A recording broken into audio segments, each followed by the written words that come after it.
All right, welcome. Happy Lonely Wednesday, everybody. Welcome to Sam Roberts Now. So glad you could all be here. So glad you could all be with us on this very lonely Wednesday, a special holiday week.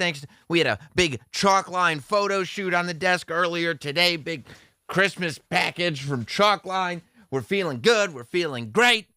Of course, the one and only Hot Dog is here. He was all drunk on coquitos. Is that right?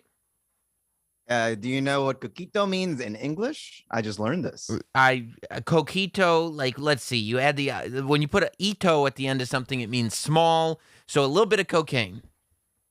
It means eggnog. Okay, so I said, Hot Dog, what are you drinking? Eggnog? And he went, no, it's coquito. It's a Puerto Rican eggnog-like beverage. It's just the direct translation. I guess so. Well, there it is. Every day. There it is. This isn't our Christmas show yet, by the way. We will be doing a late-night Christmas show tomorrow, but might as well get warmed up. I mean, it's a big time. Speaking of getting warmed up, I do want to tell you right now. First of all, hit like on the video, subscribe to the channel, do all that. But I want to tell you right now, we're not going to do it today, but we are going to do shows next week. And I want you to get prepared. I'm giving you a heads up. Hot Dog, this is for you too. Mm-hmm. We will 100% confirmed be covering the new Before the 90 Days season. Because it's a barn burner. I'm one episode in, and it's already a doozy. So I'm very excited about it. My friends are telling me about it too. So it's good, dude. It's so good. Start watching the episodes, and next week we'll tackle it. Tomorrow here on the channel, we'll get Prima Volta. New episode of Prima Volta. Ian Fidance and I covering Sopranos Season 3, episodes 1 through 3. That's coming out around 11 a.m. But before we get to all of that, it's not really... Today's moment is not about me. It's not about all the things coming to Not Sam. It's not about the content powerhouse that is Not Sam. Keanu is the one having the moment. Keanu Reeves is just... And it's like every time you turn... Keanu's a lot like COVID. You think you're done with him, and he just pops up stronger than ever. Except new variants. Right. Except instead of a virus, it's love. And love for Keanu. Is there any Hot Dog celebrity more universally loved, unironically as well, than Keanu Reeves? And he's so humble, too. He's universally loved, and he's sexy, and he's humble. I mean, Keanu would probably be the ultimate heartbreaker if, like, he turned out to be a scumbag. You know, they all turn out to be scumbags. No. I don't even want to put that energy out there, because you're right. People they love this guy. Not only, I mean, it's like, look at the movies that he does. More John Wicks, more Matrixes, more Bill and Ted. He's just like, whatever you guys want. What can I do for you? And then we're like, will you do another Speed? He goes, no. No, I'm not going to. That's ridiculous. I'm not going to do another Speed. But, you know, I mean. Here's a little inside trader info for you. Go ahead. Keanu was pitched to be sexiest man alive, and he said no. Just because he doesn't want that attention. No. You're not going to sit here and say Keanu Reeves politely declined sexiest man of the year? Yeah, 2020. This guy. I mean, this guy. Does his humility know no bounds? Is this not the ideal human being? I seen him. No, thank you. I seen him on Drew Barrymore's talk show, and Drew is just, nuts. And she's talking about knowing Keanu when she was 16. And I'm like, oh boy, I don't think there is anyone, no matter how good of a person you are, when you were in Hollywood in your 20s and it was the early 80s and somebody's like, I remember when you were at my 16th birthday party. You're like, oh, no. And she's sitting there going like, I went to the club for my 16th birthday and you grabbed me by the hand. And he's like he didn't know what she was talking about or where the story was going. Where's this going? And she goes, and you brought me to your motorcycle that was parked outside. And you and he's like, yeah. And she's like, and you put me on the back of it. And she goes, and you took me on this ride at this incredible speed. And he's like, uh-huh. And she's like, and I truly understand what it was to be free. Thank you. And it was just like, wow. It was like, awesome. What a good guy. And then what happened after the ride? He dropped me off and made sure I was safe. Oh, it really is. Just as wholesome, even when nobody was watching, even when there wasn't a TMZ and nobody had cell phone cameras out and all this stuff, still wholesome. This guy over here. And then you start like digging deep on YouTube videos and they're like, did you know he had tragedy in his life? And you're like, I had no idea he had tragedy in his life. You know why? Because he's handled it all with such humility. He doesn't make a big deal out of it. He doesn't try to alert the press of everything. Let's not talk about me. Exactly. Let's talk about people who are even less fortunate than I am. And you're like, oh, God, Keanu, be still my beating heart. How could you be this great? And then he goes on Colbert, and they bring up the sad Keanu meme, the picture of him on the park bench just looking sad. Yeah. And Colbert goes, what? What was going on in your head right there? And instead of Keanu having some story like, people think it's all great, Hollywood actors, but I have stressors too. And that was just one of those days, he could have really grabbed some attention for himself. He could have started pulling on the heartstrings, emotionally manipulating people. And you know what he says instead? I had a lot going on. I think I was hungry. Makes a joke out of it. It's like, he's charming now. Now he's just over here being charming. He hasn't aged a day. It's like he's made a deal with the devil, but he's completely gone back on the deal. You know what I mean? Like he made the deal with the devil, but then he didn't live up to his end of the bargain at all. And the devil's just sitting there like, I gave you these incredible genetics. You were supposed to be a scumbag. And Keanu's like, that's the one thing that I ever lied about. I lied to you, Satan. Lucifer. I'm sorry for that. And I apologize, Lucifer. I shouldn't have done that. And Lucifer's like, oh, come on, Keanu. How can I stay mad at you? Oh, I mean, he's incredible. And so, of course, Matrix 4 drops. I have not seen Matrix 4. But Matrix 4 just dropped like last night at midnight, right? Matrix Resurrections. And I mean, people are swooning for the interviews that he and Trinity are doing. Have you seen like he and Trinity doing interviews together? And we're watching them both together now in 2020. And, 20 years ago, we were all like, I mean, come on, they're the Matrix couple. People love Keanu so much that they're ignoring that The Matrix 2 and The Matrix 3 were two of the worst movies you could ever see. Like, they were so bad. But Matrix 1 was incredible. Matrix 1 was so good that you're sitting there going, I can't wait for The Matrix 4 because I just want to forget 2 and 3. Like, I want to get that bad taste out of my mouth. We'll give you another shot. Yeah. We'll give you a third shot. Yeah, it's not like I need a fourth one. It's like I need a real second one.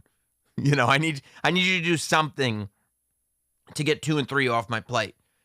Because when you think about it, when you watch The Matrix, like The Matrix is an incredible movie.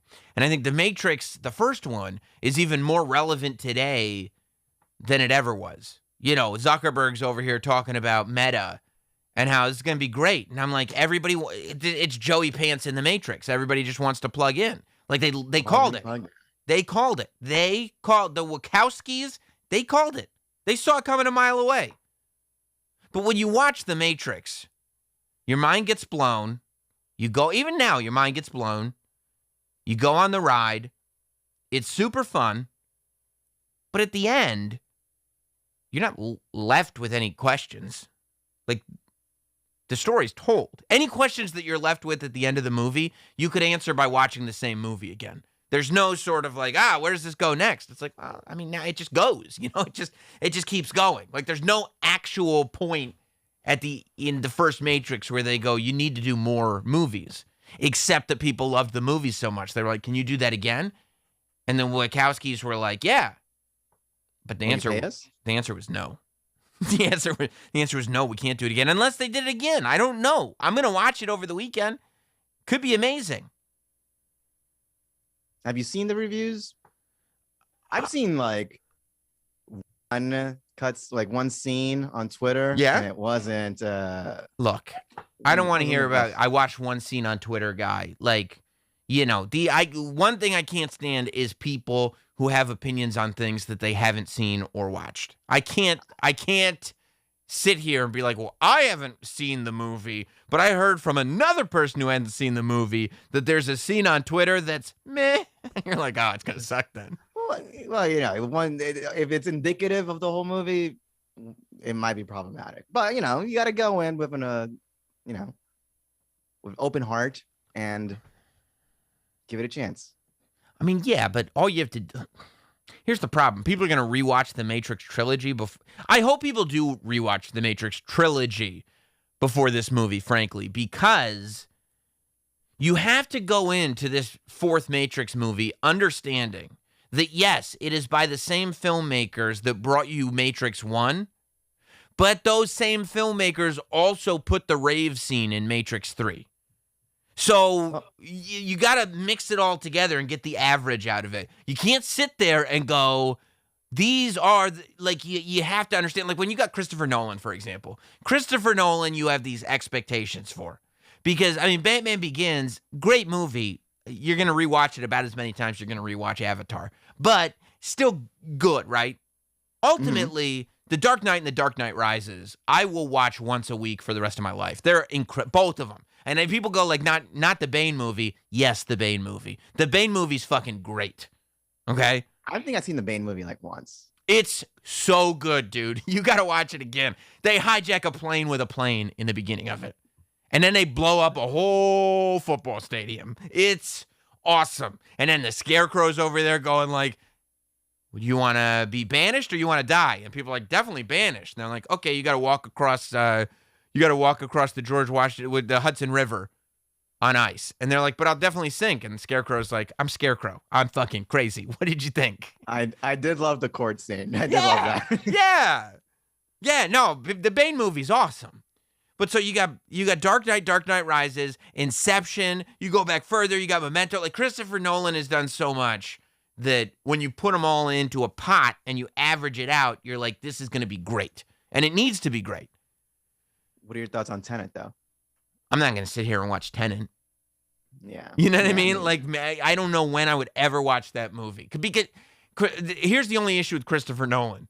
He was over there going, people should still be going to movies at the height of COVID. He was like, fuck that. Only in theaters. You got to watch it in theaters. And everyone was like, I haven't even gotten past. I haven't even realized I could take my gloves off yet. Like, we were still in the glove phase of COVID when Christopher Nolan was like, you got to see this in theaters. And everybody was like, no, like, I'm not doing that. And so I'm not even vaccinated yet. Right. I got my appointment next week. Exactly. So, yeah. So I didn't see Tenet. I can't imagine that I will. But the other ones I've seen are great. Yeah. Tenet, it wasn't very good. It looked like Nolan went full Nolan. Like, you don't go full, you know? Well, yeah. When you start to get a little bit, well, you start to believe your own hype a little bit. And it's like actors that become parodies of themselves. Like Christopher Walken is acting like a Christopher Walken impression in a movie where he's not even supposed to be playing Christopher Walken. Like he's supposed to be playing a different character.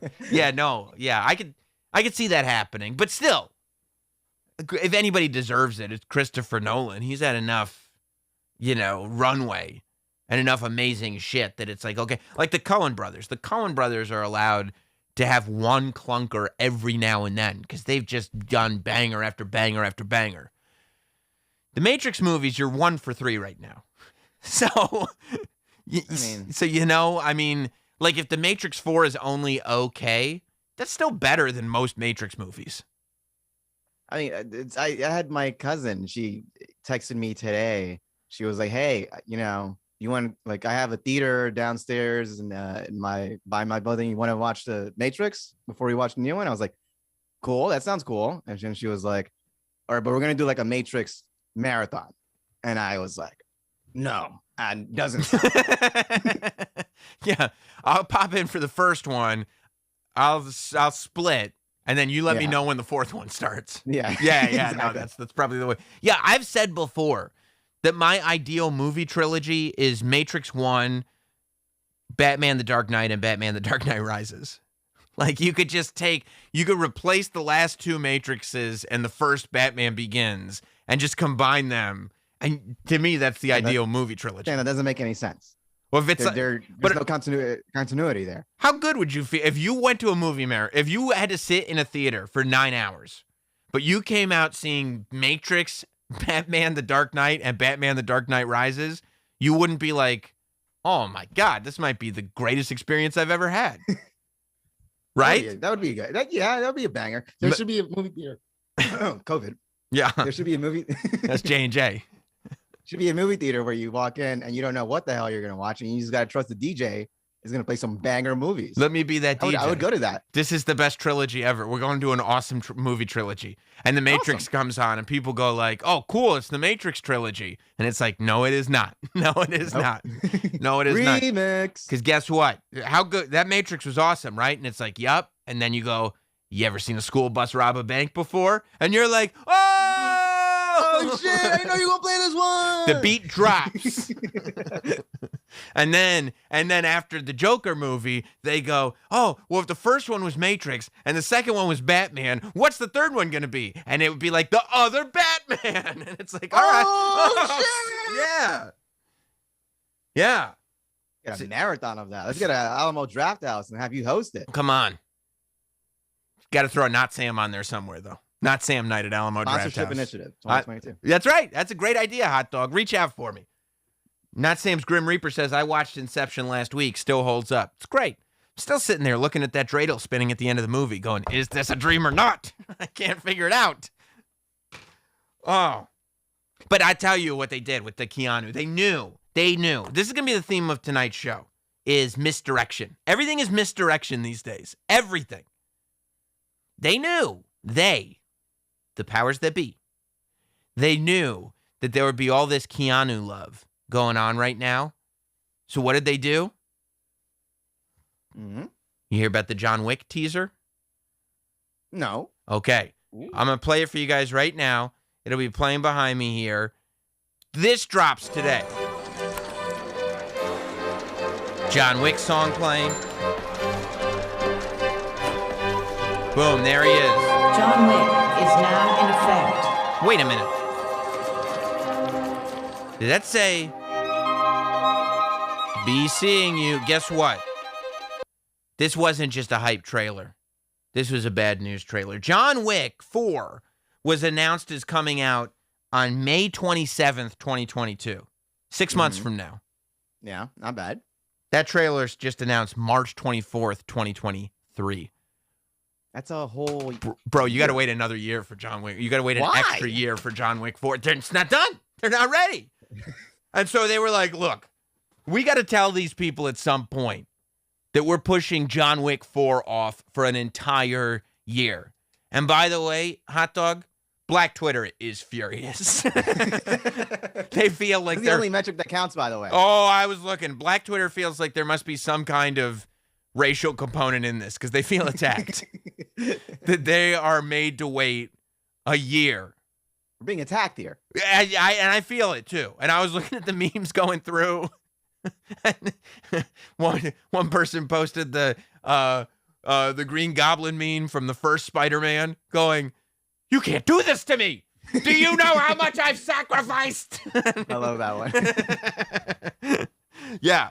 They feel really attacked. And they knew, the powers that be, they knew that we, the John Wick fans, would feel attacked at the fact that we now, as long as we've waited since John Wick 3, I saw John Wick 3 in a theater before. Oh, man, how old are you? It was before the Big C. It was in a different time.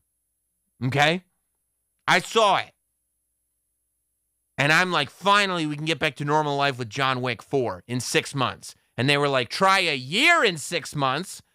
And I was like, oh, my God. So another year. I mean, a year is a big delay. I mean, movies get delayed a couple of weeks. I feel like they just they're like SiriusXM negotiating contracts. They just realized, oh shit, this is coming right up. We didn't even start. we didn't even start this movie. And so I think they were like, well, can we get this done in 6 months? They're like, it's gonna take a year and a half. And you're like, okay, well, we got some bad news, folks. Enjoy. It should have said, John Wick is coming out a year later than you think it is. Enjoy the Matrix. And you're just because there's no way that's a coincidence, because it's not a hype thing. Like, if it was a hype thing, then I'd say they're just cashing in on Matrix hype to get everybody extra hyped for Keanu, which would have made sense. If it was coming out. If it was coming out. But that's not what this is. They could have waited. Instead, they were like, we got to get something out on Matrix weekend so that our bad news can be diluted with either one or the other. They're good either way. It either gets diluted with all the people that are happy about the Matrix 4, or it gets diluted with all the people that are mad about the Matrix 4. Like, if Matrix 4 sucks, you'll be so mad about Matrix 4, you're not going to be like, they screwed the whole thing up. That's not how Neo would have done it. And John Wick doesn't come out for a year and a half. Like, nobody's going to add that in at the end. So it's almost going to, like, the news cycle will run itself out with people either loving or complaining about the Matrix. And then once that's over, we'll just know when John Wick 4 is coming out. It won't even, like, you don't want to, you can't show up a month from now still complaining about John Wick. It's like, bro, we found that out a month ago. What are you, crazy? Yeah, you got to bury the lead. And this is a good burying the lead. Very good. Matrix is coming up. Very good. Good. You got to throw that news in. The only thing that would have done it better is if they waited until Friday, like all the politicians do. You wait until Friday night, then you send the bad news on. You're right. However, exception to the rule, holiday week. Holiday week. Nobody's going to work. Is tomorrow Christmas Eve? Or today's the 22nd. No. So people might be going to work tomorrow, but really petering out. No one's going to work Thursday. No one's going to work Friday. So I think they picked holiday week, and also they can't wait in this scenario. They can't wait 2 days after The Matrix comes out, because then all the news is over. Like, it's like, did you hear about the Keanu movie? It has to be Matrix 4. Because if, like, in 3 days, did you hear about the Keanu movie? John Wick, you mean? No, we can't have that. No. We can't have that. So, boom, it's all got to hit. It's all got to hit at once, I think. Very tactical. Yeah, and I think it's going to work. I think it's going to work in their favor. I think they're going to they aired the teaser right before Spider-Man No Way Home. Just throw that right before Boom. The movie actually starts. Boom. And then it's like, oh my God, Spider-Man was so good. I got this Spider-Man NFT. You see people on Twitter complaining about their NFTs too? Oh, I saw something like that. Is everyone getting an NFT, or is it a special thing? No, if you order Spider-Man tickets, you got a Spider-Man NFT, and they're terrible. They're terrible. It's like video game graphics. Speaking of misdirection, did you also see? And speaking of Spider-Man, Green Goblin's son, you see who came out of hiding? Did you see who decided to do an interview? Name's Franco, my boy. Wait, what? My boy. Yeah, your boy hot dog, James Franco. Man, right now, it's the second show this week that has gotten a lot of publicity from SiriusXM. Doesn't feel good at the moment. Jess Cagle. Jess Cagle getting that rub. Your mom's house getting that rub. We got to tie up some loose ends before we go around throwing publicity around like this. But, James Franco came out of hiding to do an interview where I guess he said I don't think he really talked about the underage thing. I don't think he really addressed that part of it, but he did address, he was a teacher at NYU. He did address that he had sex with some of his students. Apparently, he had a class, and this was important to point out. He had a class about sex scenes Like, I don't know if it was I guess it was how to do a sex scene taught by James Franco, which I didn't know that was a thing. I have to believe not James Franco of today, James Franco of 5 years ago. I have to believe that if James Franco of 5 years ago and Sam Roberts of 5 years ago both taught how to have a sex scene classes at NYU, it would be very lopsided in terms of people signing up. Who's signing into which course? Yeah, I'd have some real sickos in mind. I mean, you wouldn't even it wouldn't even be like the James Franco course is all full packed. Let me go to the Sam Roberts one. No, Like, I'm not taking it. Yeah. There'd be a few that would sign up and they go, "Oh yeah, I signed up for that class. Did you get the right one?" There's two? Oh no! Oh no! I got the Roberts one. No! God damn it. He said he didn't have sex with anybody in his how to have a sex scene class.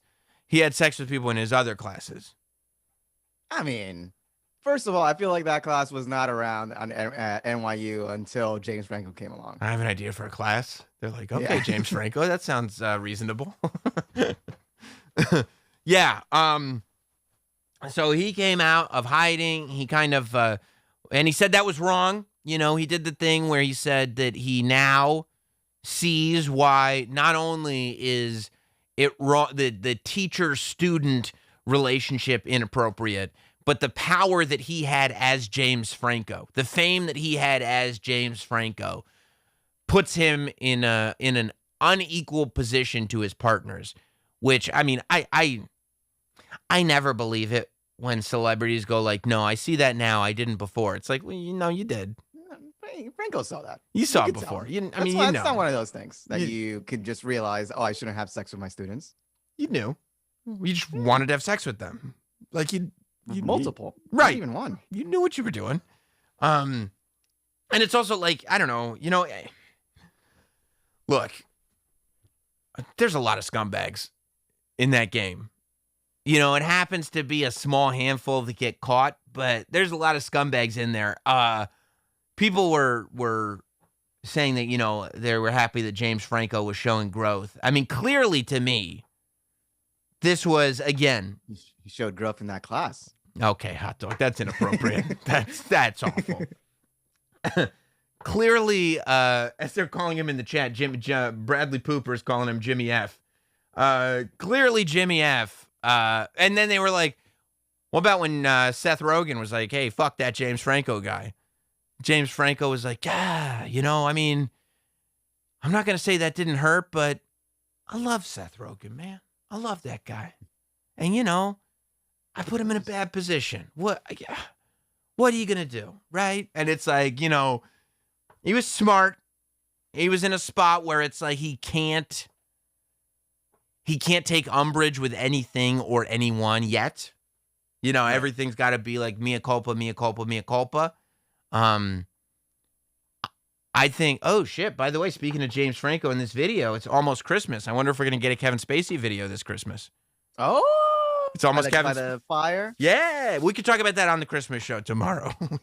But yeah, it's almost. I think we will. I hope so. They get weirder and weirder. Last year he was out to help us. We'll talk about it tomorrow. But yeah, so Franco, I think the timing again is very purposeful. I think James Franco knew I'm going to take up some, like the news cycle is going to be a thing, right? Obviously. He hasn't said anything in years. So he comes out of hiding. The news cycle is going to be a thing. I think he picked a week, he picked 3 days before Christmas. So it's like clearly, I think this is the shortest news cycle that he can have. Mm-hmm. Once we get to 2022 in 10 days, people are going to be like, we really don't talk about that old shit in 2021 anymore. Like, that's old shit. And, I don't, come on. When he sits there and he goes, I just realized that, I've grown. I listened. I had to take a step back to listen, and now I've grown, and I wanted to share that with people. I think James wanted to go back to work. I think James spent enough time in the bullpen, and he's ready to go back to work. James Franco did not like being creepy guy, used to be an actor, James Franco. James Franco liked being heartthrob movie star James Franco, and he wanted to go back to being heartthrob movie star James Franco. You think he's going to pull it off? It'll take some time. I feel like he just did the necessary ripping off the Band-Aid, right? Yep. Like you said. Yep. He He did it at the right time. At the right time. The right time. And now when he's asked about it in 2022, when he steps out of his dungeon, he can just go like, I've talked about this already. I addressed that. And I just want to leave this behind me. I addressed that. Yeah, I don't know, man. I think people really like James Franco. I think, it took a docuseries, an army of accusers, a piss tape, and more to finally take down R. Kelly because people were so unwilling to give up the remix to Ignition. You know, it took. And some people still are. And they are. That's true. I mean, Oprah couldn't take down Michael Jackson. They got an HBO documentary with an after show hosted by Oprah.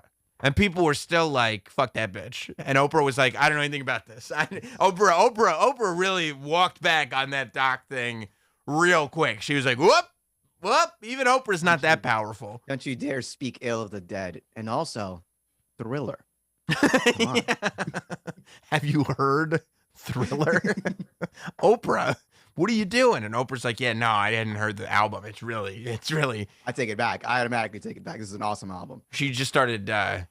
Honestly, she didn't even make it to Thriller. She was just listening to She was listening to Dangerous, and she was like, "This isn't even the good one." Oh, they're definitely lying. They're lying for sure. No, they're definitely lying. James Franco made it easy. He didn't accuse anybody of lying. He settled some lawsuits. Gave some people some millions of dollars. Nice. I mean, I do think if James Franco finds the right project, I don't think Hollywood is done with James Franco. Blackjack Thompson says Franco was waiting for Louis to emerge first. You're probably right. Yeah, maybe he just needed a big sorry sign behind him during the Jess Cagle interview. James Franco saw the Louis special and did the James Franco meme where he went, okay. Oh, is this all time now? And by the way, that's also very valuable. You know how strongly I feel about memes. I've been saying this for years now, that memes are so much more important than anybody gives them credit to in a far bigger scale. And I'm telling you, the fact that everybody still uses James Franco memes. Everybody. Hot Dog, you stop using James Franco memes? No. You honey dickin'? Nobody stopped using James Franco memes. And that leads me to believe that there are a lot of people that are waiting for the cue that it's okay to like him again. That's what Honestly, I think. I'll tell you, before you brought it up today, I legitimately forgot he did anything. You're a bad person, Hot Dog. You are. No wonder you're not vaccinated. You are a son of a bitch. I knew he did something bad.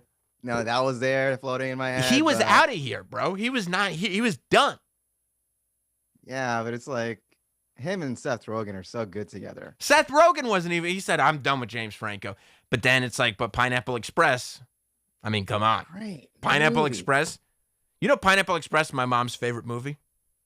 She's out of here. She's an old woman. She loves Pineapple Express. Loves it. The Interview, Disaster Artist. We need them together again. Freaks and Geeks. Yeah. I mean, he's got to behave himself. He's got to stop being a scumbag. Stop it, James Franco. That's not cool. Stop teaching at NYU. Stop teaching. You're not. Just be an actor. You don't have to go deeper. He's trying. That's the problem. He needed. But that's it's so clear. It's all one thing. He was talking about sex addiction and everything, which I have no doubt that he's a sex addict. But he's also a glory addict and an attention addict. He has to be special. He has to be a movie star, and he has to make movies, and he has to teach, and he has to be a student, and he has to get a master's degree, and he has to have the whole world going, oh, but James Franco, oh, but he's special. He got everything. He's got to cut that shit out, and just go and just be an actor in movies, and that's it. That's it. If he tries to do all this other shit, he's gonna roll right back into what he was doing before, and people are gonna remember that he is definitely a scumbag. But if he could just be an actor in movies, then I think he can bounce back. I think so. And I think Seth Rogen will forgive him. Once the cue comes in for people wait for those cues. Not like, where we go one, we go all kind of cue. CUEQ. But I'm probably get banned from YouTube just for saying that. But people wait for those cues, right? Once it is made clear to the public that it is okay to accept this guy, then Seth Rogen will go like, okay, it's okay to accept him. I mean, Seth Rogen is crazy these days, though. You see, like a couple weeks ago, he was arguing with some guy on Twitter that you shouldn't be complaining about your car getting stolen in Los Angeles because it's part of living in a big city, man. It's like, no. I don't care how big your city is. If your car gets stolen, it is indicative of a crime problem. Come on, can't we all it's not a conservative or liberal argument. It's if your car gets stolen, it's like, what the fuck, there's crime going on. Well, what makes you think there's crime going on? My car's gone. Yeah, it's a one-time thing. Hey, bro, it happens. What'd you move to the city for? It's Los Angeles. I can't get around without a car. What are you talking about? Is that a train system here? What are you, nuts? There's some articles already out. Rolling Stone, former James Franco acting students not buying his apology. Okay. All right. Well, he probably, by the way, he knew those articles were coming out, hence the timing. Yeah. Right? I mean, honestly, I would have to say, are these people that were victimized by James Franco, or are these just people who knew him? If they're that's just what the headline says. Okay. I'd have to read the whole article to see, but we'll take a look. If you're watching now and you want to contribute to the show, every super chat gets read. That's the rule of Sam Roberts Now. Every single super chat gets read, and don't forget, hot dog. These people forget. I was recording a couple cameos down here this afternoon. You want to get your loved one? I'll make sure anything that gets ordered before Christmas, you'll get it by Christmas. I mean, easily by Christmas. It's days away. But cameo.com/notsam. You can give this gift. It's like a 2-minute show. You get this for you. I mean, that's amazing. What a gift, huh, hot dog? The gift that keeps on giving. I'm surprised you haven't bought one for yourself yet, buddy. I should have bought one for Mary Jean. That would have been better than the NFT. Honestly, that kind of would have been funny. But the also NFT... hit like, people. Come on with the like. Stop being stingy with your like button. You get boosted yet? It's the holidays. You get your booster yet? I got tested. Okay. All right. Shout out to Big Pharma. Your boy Kid Pfizer over here got boosted. Triple vax, bro? Triple vax, bro. 3 X's. I'm going to put that shit in my Twitter username. Sam, yeah, I'm vaxxed, Roberts. Yeah. See, a lot of people go get vaccinated, and it's just like, yeah, I just wanted to make sure my parents didn't die. Me, I use it as an identity. For me, it's a personality trait. I got a vaccine. It's free. You're collecting them stamps. I am. They didn't give stickers this time, which was a big bummer because it made my flex a lot more difficult. But you know what your problem is, though? What's that? You did it too early. You should have held on until the prizes started getting nice. Wow, in Bestchester, you got to wait a long time because everybody in the suburbs, everybody's panicking out here.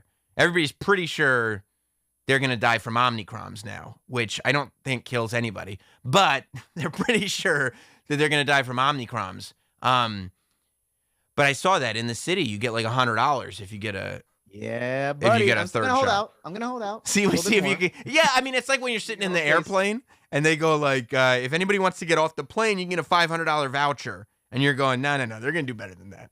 They're gonna do better than that. Like, I've seen them get up to like $1,200 and $1,400 vouchers. So you're right, Hot. You're not gonna get me off that plane seat. Yeah. 100. No. Let's wait until after New Year's. Let's see what we're looking like. How badly do you need me to, be vaxxed? Yeah.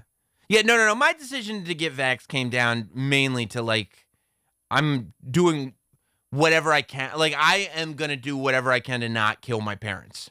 And so I'm going to see my parents, and I don't want to kill them. Great guy. Yeah. So that was like, I could still, by mistake, kill them. There's no way you can get around that. Like, it is what it is. but I'm going to take all the steps that I can take to not kill my parents. And also that for me, that doubles as a gift. So my parents will be like, Sam, what did you get us for Christmas? And I'll go, take a deep breath in. And they'll go, and I go, now take a deep breath out. And they'll go, and I go, no COVID. You're welcome. You're welcome. Another day above ground. Thanks to Sammy Pfizer. Thanks to Kid Pfizer, baby. Big Pharma to the rescue. Shout outs. I mean, you're a great guy and all, but Thank you. I feel like I take it a little extra step further. Yeah. I just don't visit my parents. Okay, I guess that's also, and will you tell them it's too dangerous in these streets right now? It's too dangerous. Can't do it. Can't do it, Mom and Dad. The best thing that happened to me in the last 2 years. Yeah. Is this the second Christmas without your parents or the third? Second. Maybe a year before COVID even. Yeah, that's right. In December, you heard there was COVID in like Japan, and you're like, Mom, Dad, better skip Christmas this year. Yeah, sorry. What can I do? What can I do? I don't want to get too much into it. I don't like getting political, you know. I think it's a little, the whole thing's a little silly. But I did see this clip that I thought was hilarious. Did you see this, Hot Dog? That when, this was from a few days ago, when Trump and O'Reilly were doing their talk. Yeah. They were talking about the vaccine, and they got booed for getting the booster. Yeah, it sounded like they were doing an ad. Did you get your vaccine, by the way? Yeah, I got my vaccine. Yeah, but it's interesting because it came from them.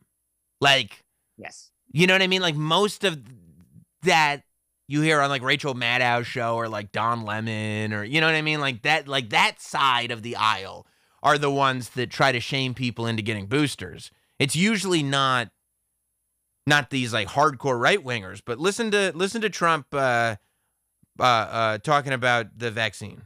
But look, we did something that was historic. We saved tens of millions of lives worldwide. We together, all of us, not me, we got a vaccine done, 3 vaccines done, and tremendous therapeutics like Regeneron and other things that have saved a lot of lives.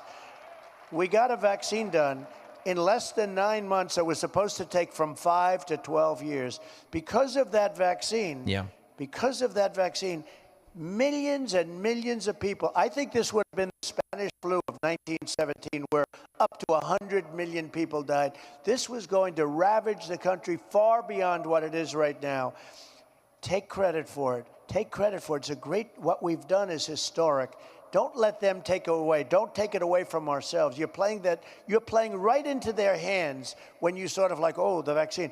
If you don't want to take it, you shouldn't be forced to take it.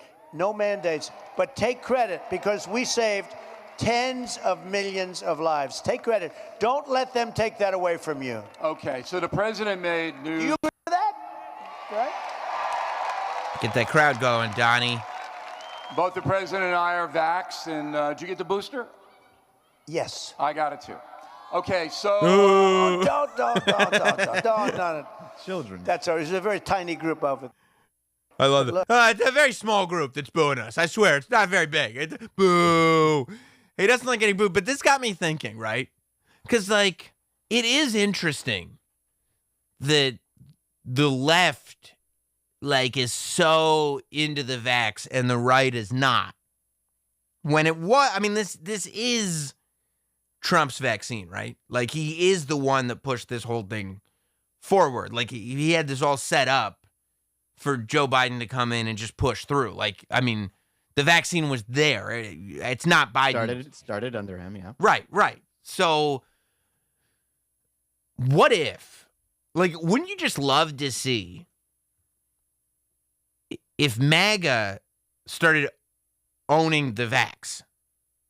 Like, what would the left-wingers do if all of a sudden, and it would only take a few people to really get the tidal wave going. Like, all of a sudden, if Trump Jr. jumps on Twitter with, like, an I just got vax sticker and just, like, flexing his vaccine, right? And then, like, Roger Stone has his I just got vax sticker. And then Tucker Carlson is like, look at me, I just got vaxxed. And all of a sudden, like, all these guys with MAGA hats on are going, like, I just got vaxxed. Like, What would the It's too left late for that. But what would the left? And then they were like, this is the MAGA vaccine. Like, this is ours. Like, I guarantee you, it'd be the greatest social experiment of all time. Because what would happen is that everybody that's been trying to vaccine shame for like a year would all start finding flaws in the vaccine. And I'm telling you, I wish people would do this. Because if they would just do it as a troll, I guarantee you, within, I think it would take 3 months before the roles were completely reversed. And all of a sudden, like, the left, the CNNs, the MSNBCs would start going like, I don't know, the vaccine really doesn't work. They'd start sounding like Joe Rogan, right?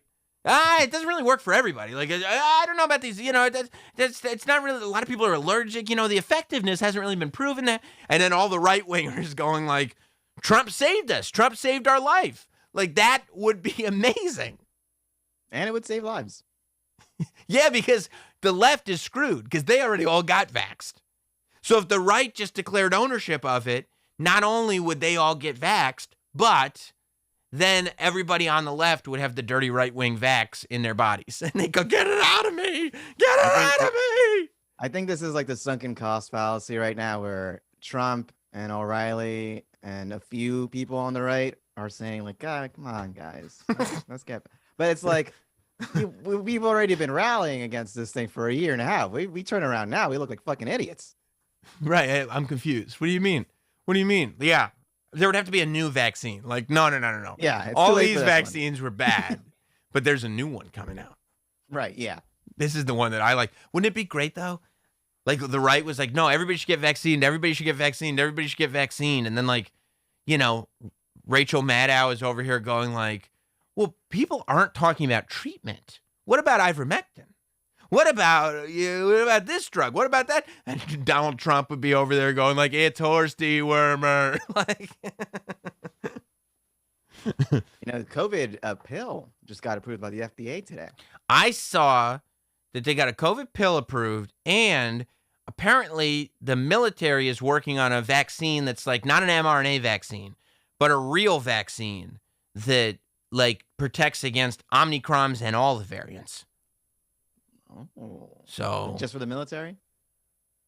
No, I mean, they would eventually share it, I think. If it were really good, I think they'd eventually share it. It would be great, though, if that was a tactic. They were like, you know why you should join the Army? We have the real vaccine. Really? Yeah. No more Herman Cain awards. Yeah.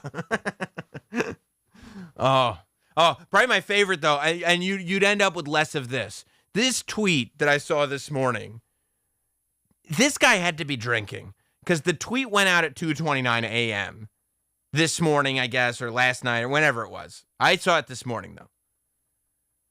This guy tweeted out, and by the way, he's smart. He turned the replies off unless he follows you. But, by the time he turned them off, the damage had been done. The replies to this tweet are a wreck.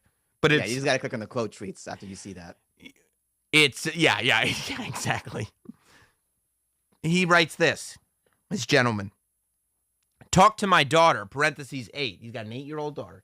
Talk to my daughter about the COVID situation this morning. She said, it's just like climate change. They won't do anything because they say it's too expensive, but it will end up costing humans. She's more correct than she knows. The parallels run deeper. Boo. I'm going two things. Number one, I don't think anybody's saying anything about COVID being too expensive. I guess they're saying we're not going to lock everything down because we don't want to destroy the economy. But above all that, before you start arguing the talking points in what this statement says, the one key statement must be said. This didn't happen. She didn't say that. The 8-year-old girl did not say this. He did not have this conversation with his daughter. I don't know what has happened. I feel like this has been much worse in the last year. And as a matter of fact, Hot Dog, I'm sure next week we'll do a New Year's show. I need you to start working on something for me. I need you to compile for me a collection of lying tweets of 2021. Because this, I believe, is a lie. He is lying about his daughter. I wouldn't be shocked if he doesn't even have a daughter. He has a cat. Yeah. And it's just like having a kid. No, it isn't. And the cat didn't say that either. You liar. You lied. This is just like climate change because it's too expensive, Papa. If I had an 8-year-old that brought up climate change to me, I'd go be 8. Why would you be worried about this? Here's a DS. Go catch some Pokemon. Yeah. If this statement were true, he's a failure as a parent. Luckily, it's not true. He's not a failure as a parent, I don't think. I think he's just a liar. What a stressed out kid that must be. If it was true. If it was true. I mean, a kid shouldn't have that kind of stress. They got enough. Oh my God. Cyberbullying and whatnot. Yeah, please. They can't all be Greta Thunbergs. Some of these kids got to be kids. Except that they're made up kids. What were you thinking about at 8 years old? Were you thinking about climate change? Wrestling. Only wrestling. Wrestling all the time. I was thinking about this. How did Ric Flair lose the title to Bret Hart when it wasn't even on TV? That's crazy. And Bret Hart, I never thought he'd be better than Intercontinental Champion. That's what I was doing. I'd go to sleep. And right before, my mom would tuck me in and she'd go, Sam, is there anything you want to talk to me about? And I go like this. As big as he is, how come the Warlord is never a serious contender for the championship? And she'd go, good night, Sam. Oh, that's my Sammy. Yeah, no. At 8? Man, do you think Dukakis has a shot, Mom? Get the hell out of here. I don't even know who was running for president when I was 8. Yeah, I'm thinking about maybe your second grade or third grade crush, maybe. Maybe. Yeah. Maybe you're stressed about that. You got enough stress. Probably getting beat up. You're either getting beat up or beating someone up. Either way, you got a lot to think about, right? You're either going to sleep stressed out oh, whose ass am I going to kick tomorrow? Or you're going to sleep going, oh, man, I'm going to get my ass kicked tomorrow. I was the ass kicker in third grade, I'll tell you that. Let me ask you this. Did life come back? Kick me in the ass. Yep. Is karma real?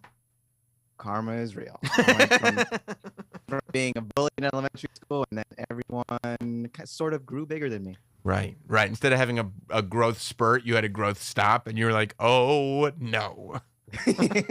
This is terrible. I'm 17, and it looks like I have no pubes. I'm going to get my ass kicked. And I've just made so many enemies. All the enemies, because you thought you were king shit, and you weren't. But you know what's more stressful than all that? What? Climate change and COVID. Yeah. Yeah, it's pretty stressful. I'm like, what? And then that you would I don't write. even think about that now. How often do you think about climate change? 0% of the time. Okay. 0. I mean, that's such a huge problem that is way too big for any of us to deal with. You know what I do instead? I get plastic straws with every drink. What am I going to do? You know what I mean? What am I going to do? If I never removed those from the office, and I got so mad. Oh, fuck that. You can bring your own reusable straw from home. What? Fucking assholes. And then they were like, well, it's for the environment. I'm like, well, what am I supposed to do now? I went to Chipotle today. They were out of straws. I came home. I was like, oh my God, this is hilarious. Chipotle was out of straws. My wife was like, that's okay. They're bad for the universe. And I was like, the whole universe? like the whole universe? As Earth goes, so does the entire universe? And she was like, I didn't know that was the calamity that was going to take us down. Plastic straws. Straws. Not the idea. Look, we're not making it until the end of the Earth. Humanity does not survive until the end of the planet. We are going to wipe ourselves out. We don't need to worry about the straws. And that's cool. Nature will rebuild itself. Exactly. And maybe the next species that comes after us won't use straws at all. But that's not our problem. In the meantime, the cups have tops on them. How are you going to drink without a straw? Right? But what about, your grandchildren and your grandkids? At what point do you stop caring? My kids. About their future. I don't care anything past my kids. Okay. My kids. As long as my kids are straight, we're good to go. I don't care. But there's someone's like, Sam, but your selfishness is going to really hurt your great grandkids. Great grandkids? Yes. I mean, maybe talk You're to me. You're ruining them. Maybe talk to me in 50 years. If I can't, but I can't imagine if I'm 90. Like when you're the age of having great grandkids, I can't imagine that you care about the future at that point.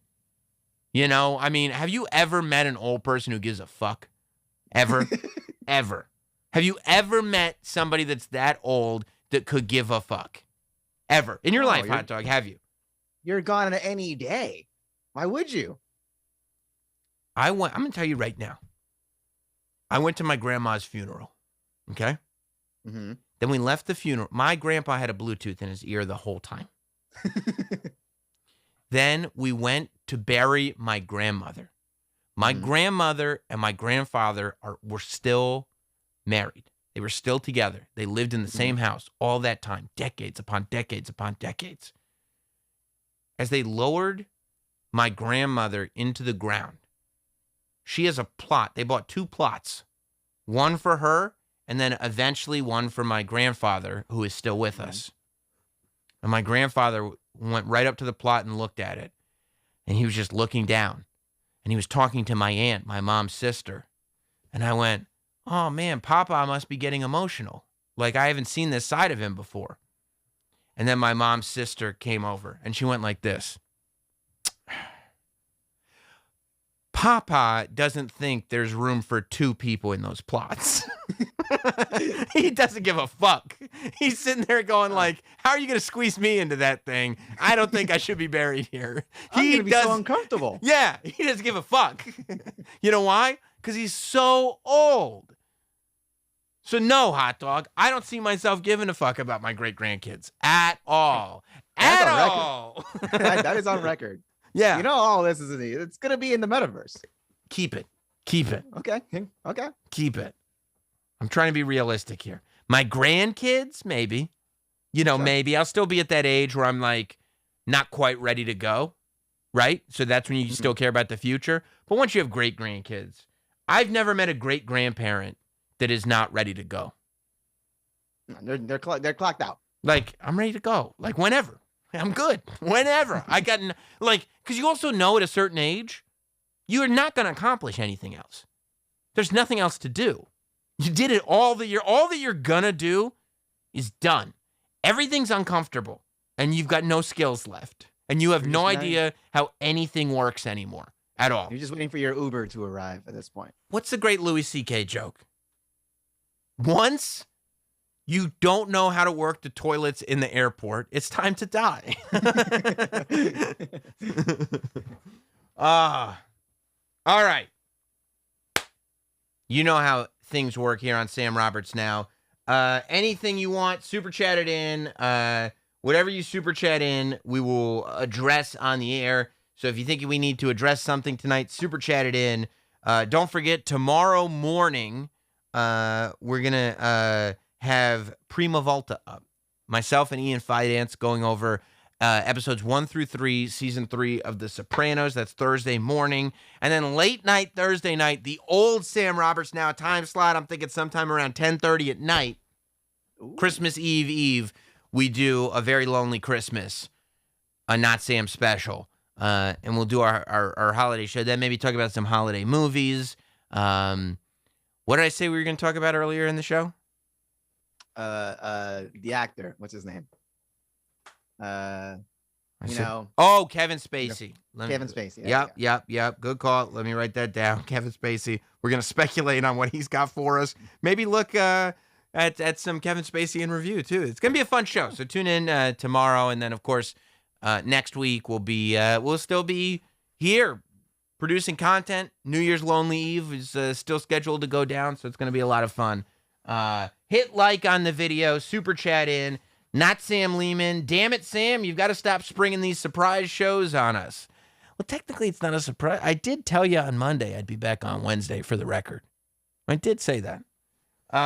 Matt Guglielmo, I'm on to you. I think the Your Mom's House Sirius deal had something to do with Jim and Sam. I hope Sirius is revamping the lineup because it's a good business move. Well, if they're revamping the lineup, I hope that some programming stays. That would be helpful. That'd be nice. But we'll see. Obviously, we got a show to do here too. Not Sam Grim Reaper. I watched. I did that one, and then he said, "You won't stay and watch the trilogy unless she's hot." We're talking about the Matrix trilogy. Hot dog, hot enough to stay for the trilogy? Okay. JD Straight Shot. Hi guys, first time, long time. I'm not sure. No matter what happens with XM, never host a show in a bar, on a beach, on the street. R.I.P. Kevin Pollak, POG. Thank you. Zatoichi's Cane Sword. Nice numbers, Sam. Oh, I didn't realize you were checking the numbers. So cool. Oh, let's check the numbers. Pinky Schultz. I'd have been okay getting molested by the king of pop. That's terrible to say. Terrible. Old man. Oh, huh? What do you say, hot dog? Bad. Old man Than says Sammy Freelancer. That doesn't have a great ring to it. That's a little tough. Look, we'll see what happens. But we'll be back here. Make sure you hang out with us. I'll post the link tomorrow after Prima Volta goes up. It'll be a good time. And Daniel Wimberly, Sammy Walnuts, loved the shot of you and Jim and Tiger King 2. Probably the only good part of it. I'm going to be 100% honest with you. I have not watched Tiger King 2 past the Jim and Sam cameo. And that was in the first 7 minutes. I didn't hear much hype. No. So it must not have been any. And then did you see they did another Tiger King spinoff? I just saw it on Netflix. For who? For what? Doc Antle. He has a show? They did a thing called Tiger King, the Doc Antle story. I have not heard nary a word about that. No, there's no need. No need. They're just going back to the well now. I think you're right. All right, remember, I'm going to cheers with you later. We'll see you later. Have a good one.